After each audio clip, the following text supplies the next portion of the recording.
It's got to be one of the all-time greatest privileges of our lives working with Stephen. It was such an honor. You're made to feel so special by him as well. Just even the fact that he wants to meet you is a great honor, and you want to breathe the same air as someone who has just changed the face of cinema like he has. And yet he doesn't wear that heavily. That is not his front foot, is being Steven Spielberg. He is available and spontaneous and childlike and relentless in trying to chase something to make an audience feel, and you are a part of that process.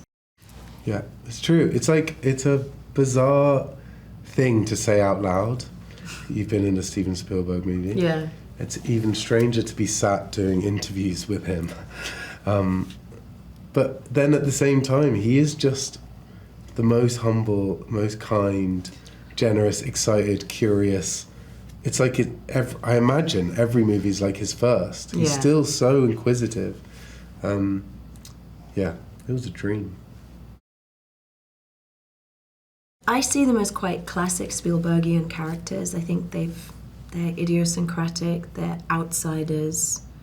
There's a sort of loneliness, a search for belonging. I love that Stephen doesn't use elite sort of action figures as his protagonist. That's quite a common theme, people in search of something. And they are very much in search of what they were made for in this world. And they're put through the ringer in this movie, this life or death race towards like uncovering the truth in those that believe it should remain concealed. And yet they're pulled inextricably towards it and towards each other, and to this shared history that they seem to have that they didn't know until this disclosure day. The first time I met Stephen, the premise that he told me, it was before I'd read a script. He was like, this is a story about two people who are connected by their past, but they don't know it, and they're being pulled together. And so that was always the driving force of this movie. And when I first read the script, but also having seen it, it's like a 100-meter sprint. It's like the gun goes off and we're with you the whole way, and that comes from these two people trying to find each other. It's it's very special.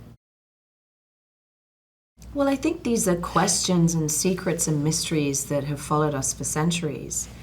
And there's been fear around it, there's been fear-mongered around it, there's been a lot of things withheld, shushed down, swept under the carpet, and I think that yet there have been these people who are adamant and convinced very peacefully that they've had these experiences, that they have seen inexplicable things that are not of this earth in any capacity.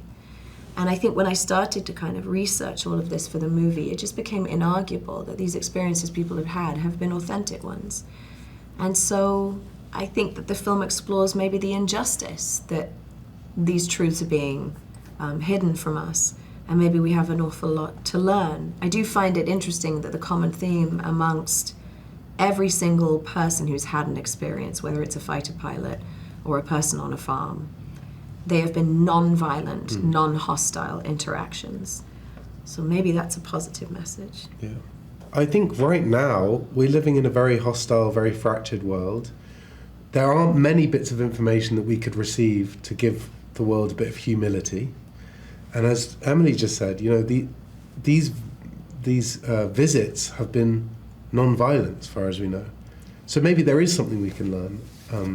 So I hope that there are things that I think we don't need to know, and I think there are things that we can learn from. So.